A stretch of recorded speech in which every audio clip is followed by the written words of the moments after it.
So we're now going to do our supported pistol squat. Support comes in the form of a ring row or a TRX or the rack itself.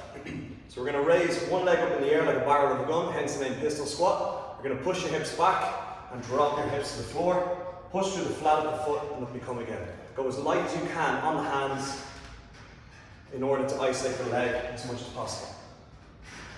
And then if you don't use a rack or the rings, move to the rack, raise the leg, push the hips down, go as light as you can on the hands and back up. As light as you can on the hands and back up, using the whole surface area of the sole of your foot to push yourself back up.